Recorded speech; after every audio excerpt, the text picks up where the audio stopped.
دوستو، آج کے جمعہ نامہ کا عنوان ہے رمضان، قرآن اور ایمان۔ ارشاد ربانی ہے شہر رمضان الذی انزل فیہ القرآن۔ رمضان وہ مہینہ ہے جس میں قرآن نازل کیا گیا۔ ماہ رمضان کی نسبت لوح محفوظ سے آسمان دنیا پر قرآن کریم کے نزول سے ہے۔ تفسیر ابن کثیر کے مطابق پہلے والے صحیفے بھی اسی ماہ مبارک میں نازل ہوئے۔ نبی کریم صلی اللہ علیہ وسلم نے دیگر آسمانی کتب کے بارے میں فرمایا کہ ابراہیمی صحیفہ رمضان کی پہلی رات کو اترا اور تورات 6 تاریخ کو۔ اگلے تمام صحیفے اور تورات و انجیل 13ویں تاریخ اور قرآن 24ویں تاریخ کو نازل ہوا۔ ایک اور روایت میں ہے کہ زبور 12ویں کو اور انجیل 18ویں کو نازل کی گئی۔ پہلے والے تمام صحیفے بشمول تورات و انجیل و زبور پیغمبر وقت پر ایک ہی مرتبہ میں اترے، لیکن قرآن کریم کو وقتاً فوقتاً حسب ضرورت نازل کیا گیا۔ کافروں کو اس پر اعتراض تھا کہ قرآن ایک ہی دفعہ میں حضرت صلی اللہ علیہ وسلم پر کیوں نہیں نازل ہوا۔ اللہ تعالیٰ نے اپنی کتاب میں اس سوال کے جواب میں فرمایا، اور یہ کافر یہ بھی کہتے ہیں کہ آخر ان پر یہ قرآن ایک دفعہ کل کا کل کیوں نہیں نازل ہو گیا۔ ہم اسی طرح تدریجاً اسے نازل کرتے ہیں تاکہ تمہارے دل کو مطمئن کر سکیں، اور ہم نے اسے ٹھہر ٹھہر کر نازل کیا ہے۔ یعنی جو اس قرآن مجید کا خالق ہے، اس نے خود یہ فیصلہ کیا کہ اس کو ٹھہر ٹھہر کر نازل کرے گا، اور اس کی مرضی کے مطابق وہ ٹھہر ٹھہر کر نازل کیا گیا۔ کسی اور کو اس پر اعتراض کرنے کا کوئی حق نہیں ہے۔ قرآن کریم میں اپنی کتاب کا تعارف اللہ تبارک تعالیٰ نے یوں فرمایا ہے کہ قرآن انسانوں کے لیے سراسر ہدایت ہے اور ایسی واضح تعلیمات پر مشتمل ہے جو راہ راست دکھانے والی اور حق و باطل کا فرق کھول کر رکھ دینے والی ہیں۔ یعنی کتاب عظیم کی آیات دلوں کی ہدایت الہی سے منور کرتی ہیں۔ ان واضح اور روشن دلائل پر غور و فکر کرنے والے راہ راست کو پا جاتے ہیں۔ یہ حق و باطل، حرام و حلال، ہدایت و گمراہی اور بھلائی و برائی میں فرق ظاہر کرنے والا صحیفہ ہے۔ ان معجزات کا اعتراف ابھی حال میں ہالی ووڈ کے مقبول ترین فنکاروں میں سے ایک ول اسمتھ نے اپنے ایک انٹرویو میں کیا۔ انہوں نے کہا کہ میرا روحانیت سے بہت قریبی تعلق ہے، یعنی میں روحانیت سے محبت کرتا ہوں۔ اس سال رمضان مہینے میں نے قرآن کو مکمل طور پر پڑھا۔ قرآن کریم کا مطالعہ کرنے کے بعد ول اسمتھ نے اپنے تاثرات کا اظہار اس طرح کیا کہ میں سادگی سے متاثر ہوا۔ یعنی قرآن نہایت سادہ ہے اور اس کی سادگی نے مجھے متاثر کیا۔ اور انہوں نے یہ بھی کہا کہ اس میں چیزیں شیشے کی طرح بالکل صاف اور واضح ہیں۔ اسے پڑھنے کے بعد کوئی غلط فہمی نہیں رہتی۔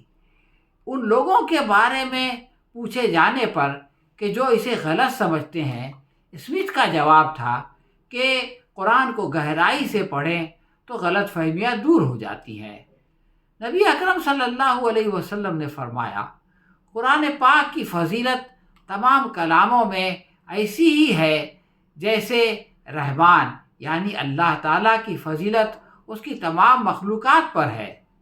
تمام الہامی صحیفوں کا مطالعہ کرنے والے وس اسمتھ کا تعلق حضرت عیسیٰ علیہ السلام کو نعوذ باللہ خدا کا بیٹا ماننے والے مسیحی مذہب سے ہے۔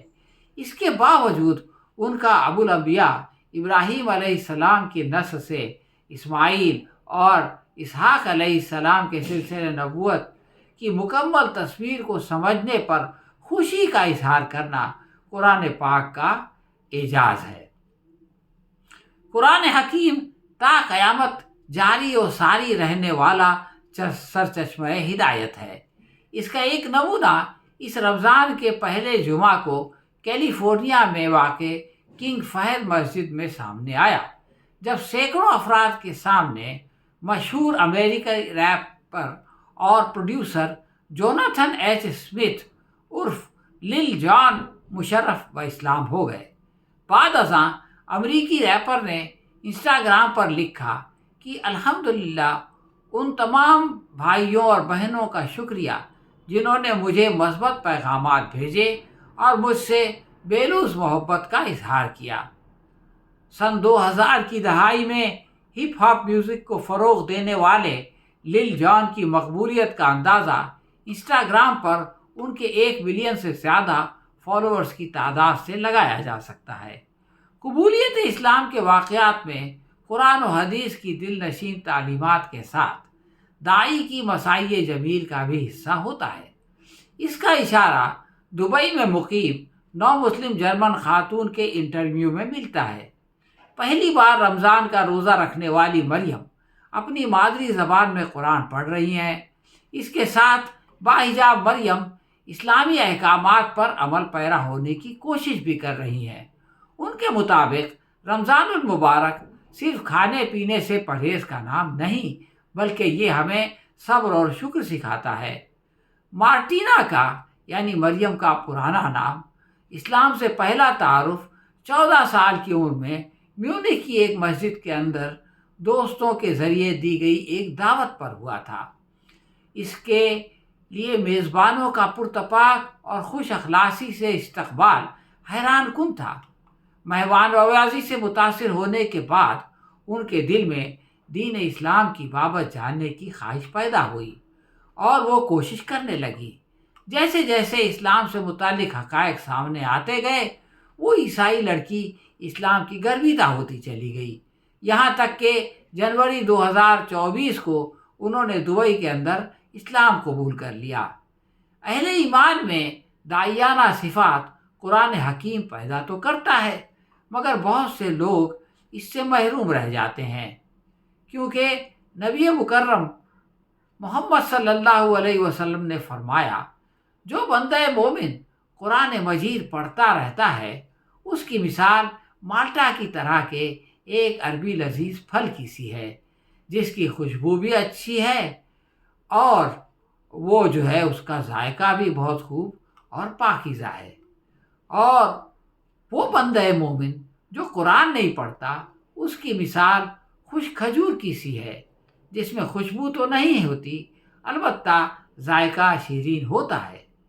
اور وہ منافق جو قرآن مجید پڑھتا ہے اس کی مثال ریحانہ گلاب کے پھول کی سی ہے کہ اس کی خوشبو اچھی اور ذائقہ کڑوا ہوتا ہے۔ اور اس منافق کی مثال جو قرآن پاک کی تلاوت نہیں کرتا حنظلہ یعنی تمہ کی سی ہے کہ اس میں خوشبو بالکل نہیں ہوتی اور ذائقہ بھی کڑوا ہوتا ہے۔ اس حدیث سے معلوم ہوا کہ ایمان اور قرآن سے محروم منافق میں نہ خوشبو اور نہ ذائقہ، اس لیے وہ اپنے یا دوسروں سب کے لیے غیر مفید ہوتا ہے۔ ایمان بلا قرآن کے فائدے اپنی ذات تک محدود ہوتے ہیں، کھجور کے ذائقے کی طرح، مگر اس میں خوشبو نہیں ہوتی جو دوسروں تک پہنچے۔ مگر ایمان کے بغیر قرآن یعنی منافق کا قرآن پڑھنا صرف دوسروں کو فائدہ پہنچاتا ہے۔ ایمان اور قرآن کے بیک وقت موجودگی سے انسان خود بھی مستفید ہوتا ہے اور دوسروں تک بھی نور ہدایت پہنچانے والا داعی بن جاتا ہے۔ ہمیں اپنے ایمان اور قرآن کے تعلق کا جائزہ لے کر دیکھنا چاہیے کہ ایمان اور قرآن کے حوالے سے ہم کس قسم کے پھل سے مشابہت رکھتے ہیں۔ وآخر دعوانا ان الحمد للہ رب العالمین۔